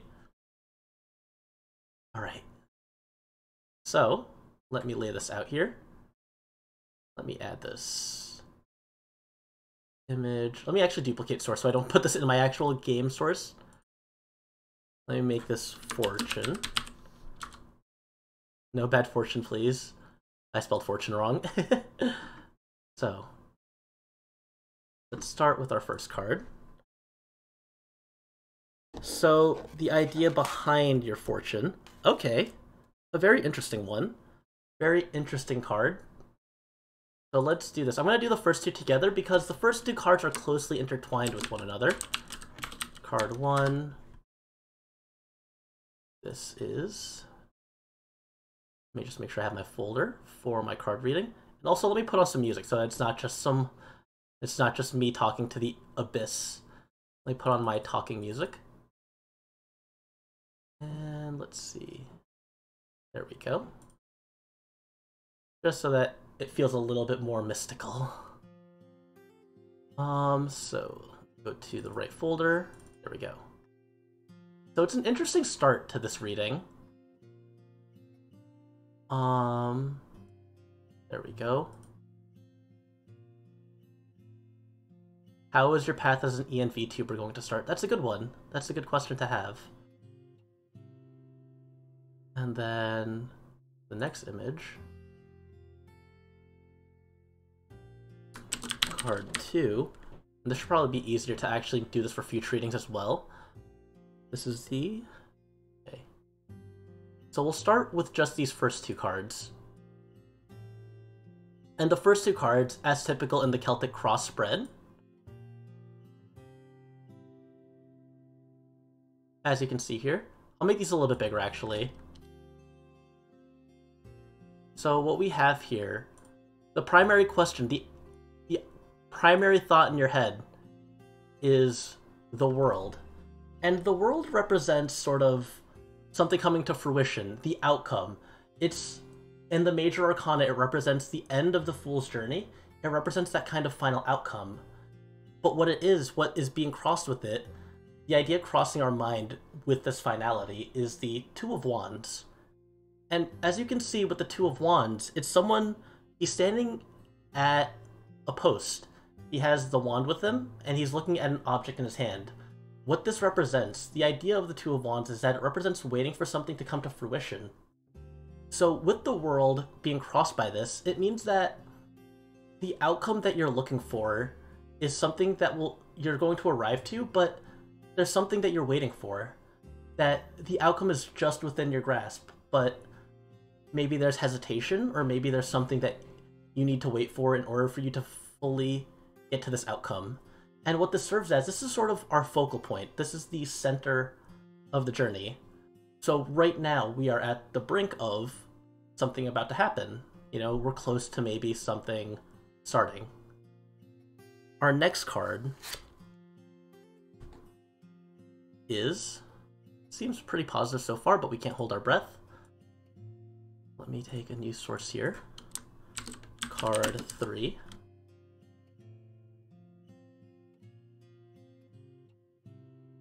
And card 3, let's go here. I should probably have my files organized in a little bit more of a sensible naming scheme.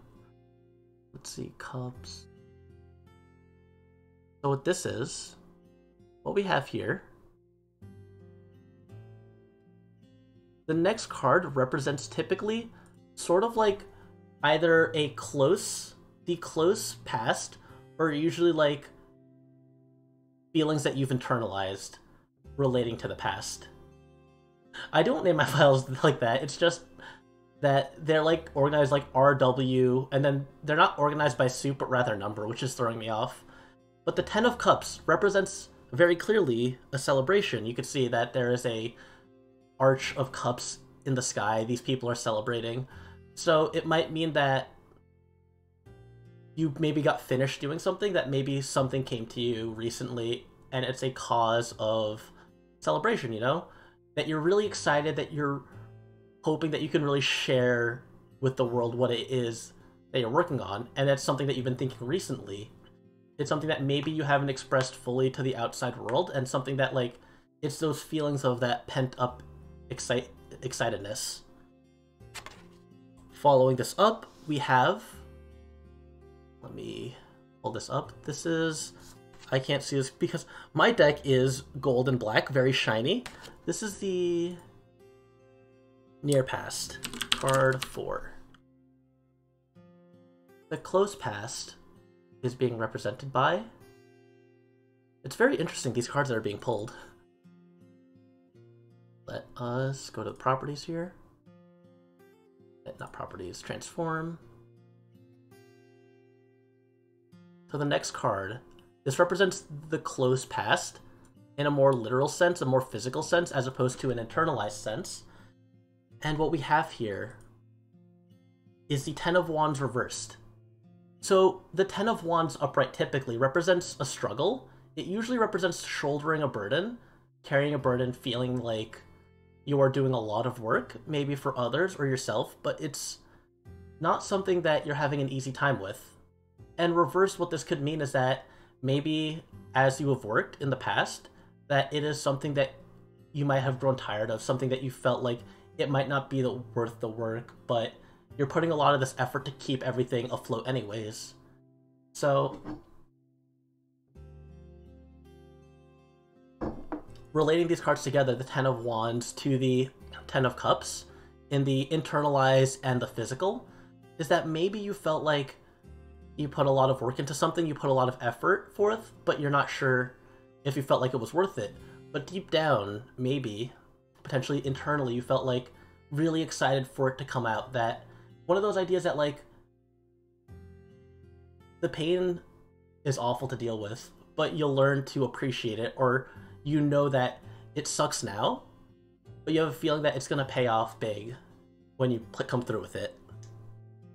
So that takes us to the next card, which is, again, what's above you, what you're looking forward, typically like the near future is usually how I see this card. This is a very wand-heavy reading. Card 5. And this is the 3 of Wands. And this is... let's put this up here. Probably should have made these cards, kept these cards smaller, but that's okay. And this is the 3 of Wands, this near future.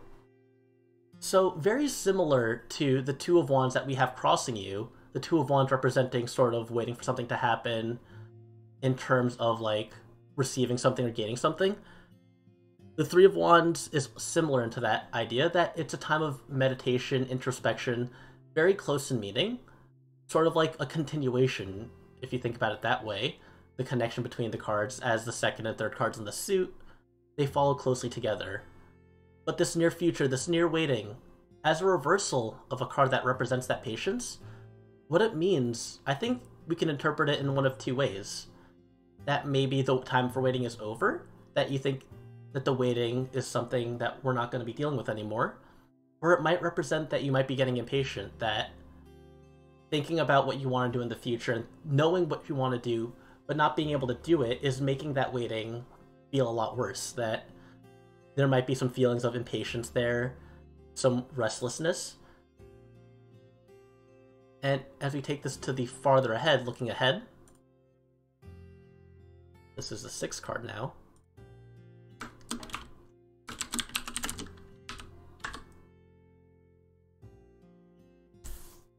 The 6th card is... okay.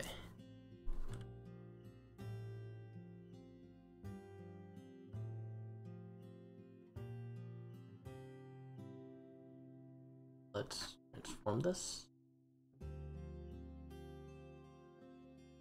Rotate 180 degrees. What the far future is looking. I have so much power in my hands. I am simply just a messenger. And this could be one of many outcomes.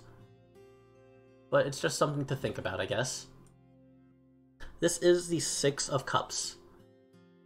So, my recollection on this is a little hazy, but from what I recall, this upright typically means represents a symbol of giving, a symbol of sharing with others, and reversed it might represent the opposite, that opposed to giving. As representing giving things away, it might represent receiving, that instead of being the one to provide for others, you might be the one who will be receiving gifts from others, who might be taking in, who might be given to. It's that balance, you know, giving and taking. But let me just make sure. I just want to make sure I have a good read on this. Yeah. So it's like the 6 of Cups talks about giving freely, giving and enjoying in that giving. That normally, if this was upright, it would represent, again, that you are constantly giving, constantly being selfless.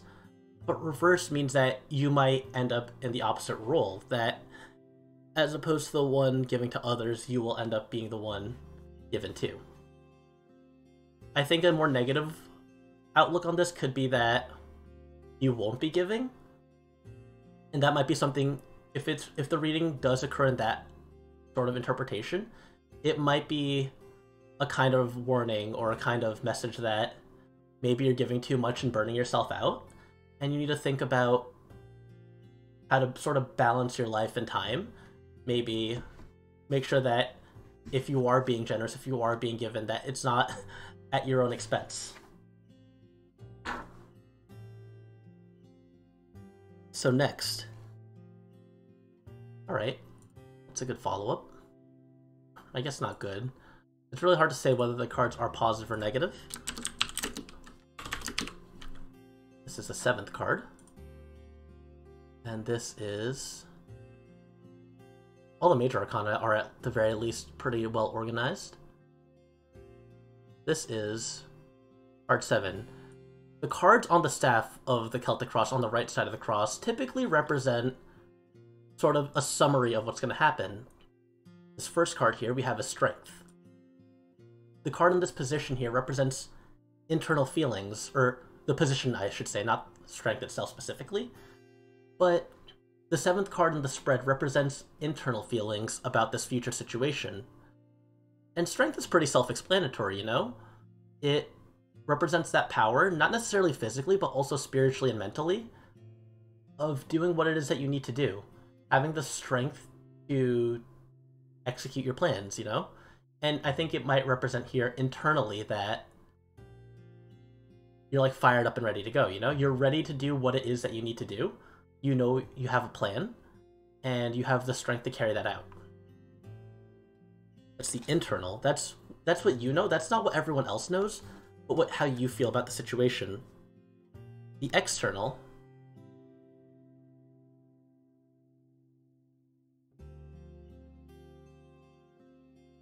So this is card 8. Interesting. Interesting.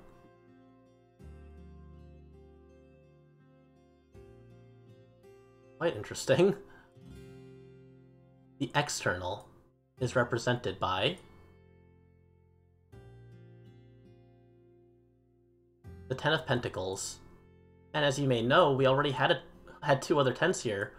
So it's interesting to see so many 10 cards here, because not only do a series of the same suits mean things, like seeing a lot of wands or seeing a lot of cups, but seeing so many of the same numerical value also does have importance, because even the minor arcana itself tells its own story. And seeing so many 10s is interesting because they represent usually a penultimate sort of outcome, that they come right before. It's the last story, or the last sort of icon, compared to, like, essentially the aces are really like the ultimate version of each suit. They serve as both like the first and also like the last, sort of. So seeing so many 10s here is a very interesting message that I'm getting here in the overall reading of these cards. The 10 of Pentacles, though, this is upright, represents a very calm sort of gathering, that externally what you think is that it just represents spending time with others, not necessarily in a celebration, but in like gatherings, being with other people, spending time with them, sharing that wealth. So combining the internal and external is that, if we consider your question in mind, it could represent that as a streamer, you will be able to share in your talents and share in your abilities with a bunch of people. And that's very vague, but I think it more represents that you'll have a positive atmosphere, that this won't be something that will necessarily feel negative that you're doing at the start, at the very least, but rather it'll feel like you're going to be able to share with everyone. Oh no, I'm going to be a normie. Hey, streaming and being in a chat is still interacting with people. It's still a gathering. It doesn't have to be necessarily a physical one. Hopes and Dreams. This is an interesting card. It's interesting how the suits have shifted from the start of this to the end of this. This is card 9.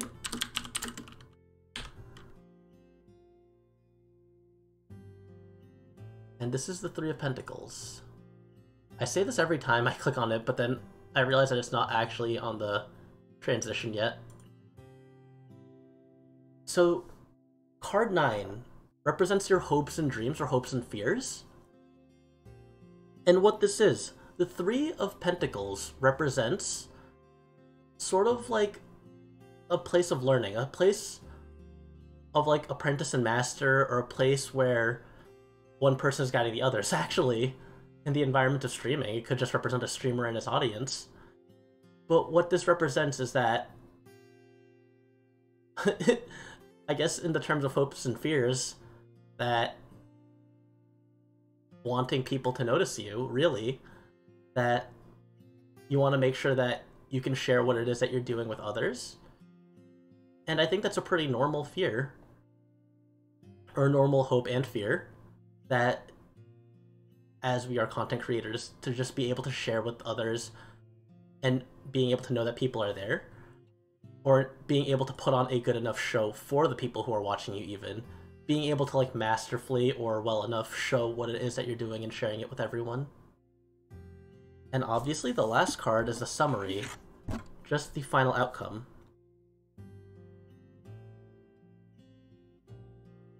And let's take a look at this last card. Card 10. And this is going to be... And I am going to refer to my book for this one because it is important for the ultimate, the final answer, to be something that we have clarity on. And I'm always a little shaky on the face cards. It's the Knight of Wands. So the Knight of Wands, what it is, knights usually represent symbols of action, symbols of forward progress. So the book here is saying, yeah.